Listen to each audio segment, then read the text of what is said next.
All right. His upbringing and education. See how he defines success. He probably has a backup plan. Lots of guys don't have a backup plan. Then they get shuffled through the college ranks and only see football as an option to succeed.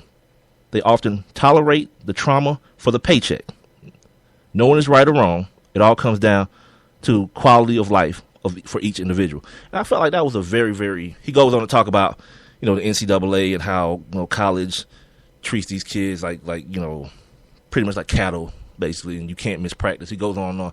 This article is from,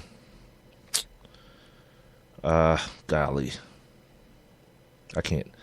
Something when I copied the article, I didn't copy where it came from.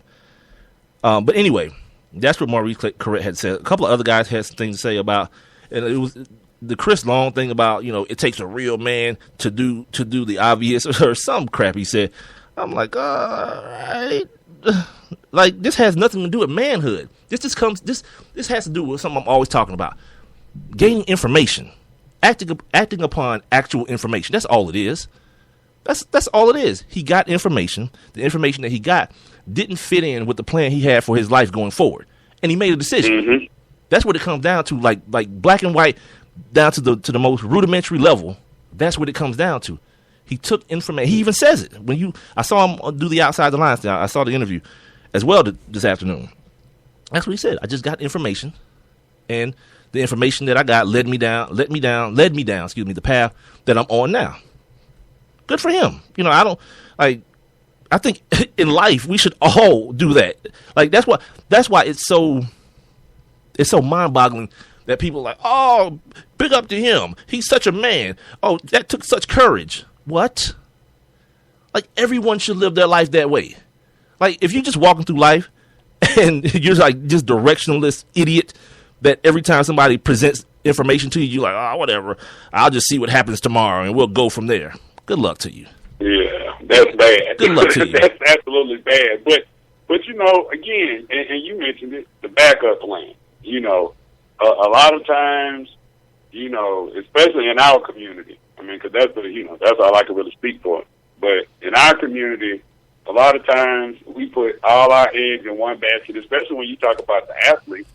I mean, they don't focus on anything else. So I'm not going to say all of them, but a good number of them only focus on one thing, and that's being the best ball player, baseball, basketball, football, whatever it is that they can be. And when things go awry, then there is no backup plan, and that's when you end up reading about guys on Pro Football Talk or ESPN or something like that. And that's just one of those race related things that we talked about. What was that last week when we were talking about how single mothers, use their kids in basketball and football and, try to get them to go out so they can be the breadwinner for the family or whatnot. Well, hold on. That's not really my take on it. You know what I mean? I think that stuff comes later in life, but my take on it usually is if you're a single mom, and the single moms that I've dealt with when I was like coaching kids and all, mainly it's one of those things where I want my kid to be around a strong male figure. That's where it starts. And then you figure out the rest once you figure out if the kid just got talent. Now, once a mom figures out her kid has talent, and he may be better than the other one. I mean, she's going to do what any other parent does. She's going to try to push him in that direction. Like, I found something that my son is good at, I'm going to support him, and I'm going to try to push him in that direction. And then as he gets older, and the reality of him possibly getting a scholarship, to help out financially becomes more real. And then you realize your son is one of the best players in the country, and then the NFL stuff becomes more reality. I think then those things come into play. But I think when the kid's 7 years old, I think most rational parents, for the majority of parents, it's just a matter of, especially I should say single moms. I think it's more of a situation where football to a mom equates toughness and manliness. So it's like, okay, I want my son to be tough, and I want him to be manly. I'm going to put him in football. And now with the NFL they're doing this thing where they're trying to educate moms and show moms how they're teaching kids how to tackle. Here's the news, man. Like, this whole bull crap about we're making the game safer. Fine, you keep believing that. Your brain is floating around in liquid in your head. There's nothing. There's no mouthpiece. There's no helmet that's gonna keep that from happening. Either by you hitting another person or you hitting the ground. your brain will jiggle around in your head. Plain and simple. Oh, yeah. That's why I keep telling people, don't fall for the old banana in the tailpipe. That was never the issue. The issue was that you had documentation, that you had scientific documentation that said you can't put people back in the game because it's going to cause long-term dysfunctionality within the brain. And you told these people that stuff didn't exist. So when dudes got knocked out in games, as soon as they came to you, said, how many fingers do I have up? It's less than 3 and more than 1. 2. Back in the game with you. You dig what I'm saying? Yeah. That's the problem. It reminds me of that. You remember that commercial? I think it was the sneaker commercial where dude got knocked out, and the coach asked me, like, "Son, do you know who you are? Do you know who you are?" He's like, "Yes, I'm Batman." Right, same deal. Back in the game with you, Batman. And now get back in here. Right, these people have realized that you've lied to them, and I don't like. I'm not the guy who says that. Had they known the truth, they wouldn't have done things the same way. There's a good chance they would have still done things the same way. But as always, when I'm talking about like the NCAA, when I'm talking about anything, or even around my house, it's about eliminating the excuse. Like, do things the right way so that now, here we are 20, 30 years later, Jim McMahon can't find his way back from the store or even remember that he was supposed to go to the store. And now he need money to pay for his health care. So there's that. I was talking about Chris Long earlier, the defensive end for the St. Louis Rams. I want to make sure I get his quote right. He says, "Wow, I love Chris Borland's game, but I can't fault him for calling it quits. His concerns are real. Still takes a man to do the logical." It takes a man to do the logical? What? All right, my man, cool. Dante Stallworth says, "Players today are more concerned now than ever before regarding brain trauma and health issues. It's scary." Now, that's the one. That's the one. Because now everyone has the information. I wish I could find who said that. Was it Bobby Wagner? No, Bobby Wagner was the one that said, he said, quote, no offense to anyone, but I'm playing until I can't anymore. I love this game too, T.O. much. Don't worry about it, Bobby. I do the same thing sometimes. And that's the other thing, you know what I mean? And who can fault anyone? Like I was talking about the other day. You pull up at the check place or whatever, you get your direct deposit every week, and it's $40,000. What? I mean, yeah, I'm signing up for it. I'm cool. If it's something that I'm good at, yeah. And like when you look at, I wish I could remember the name of that HBO series that was out. This movie director, actually, he did these pieces on different sports. He did one with like the wives of NFL coaches, or not even NFL coaches, just the wives of coaches. Because one chick, her husband was a high school coach, and then another chick, her husband was a NASCAR driver, and it was Mike Tomlin's wife was a part of it. And he did one about like when the cheering stops. And he went around talking to former players. Talked to Tiki Barber, who's now in a business venture with some guy who he attributes for kind of, saving his life a little bit, because he kind of fell into a Tosh Point was like, it's funny, but it's not. He was like, Michael Strahan is living Tiki Barber's life. Yeah. Wow. Tosh is an a-hole, wow. Dude. He is one of the best a-holes ever, too, dude.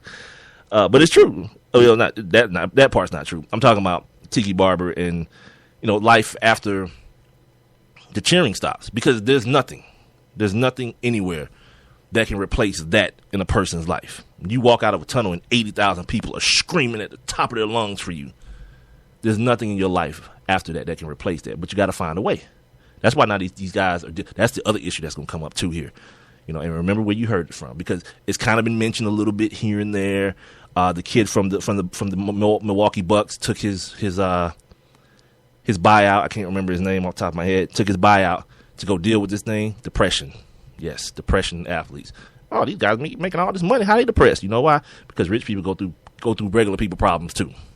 They do. Mm-hmm. So that's gonna be the next thing you start hearing about, alongside this spousal abuse stuff. This abuse thing. The concussions is right along with that, and depression. And yeah, at some point, the NFL is gonna have to deal with this PED situation. Like every time I turn on my TV in like late February, I'm looking at the combine, and some like 290-pound dude has 2% body fat and is running a 4.5. I know y'all. Some of y'all think God is good.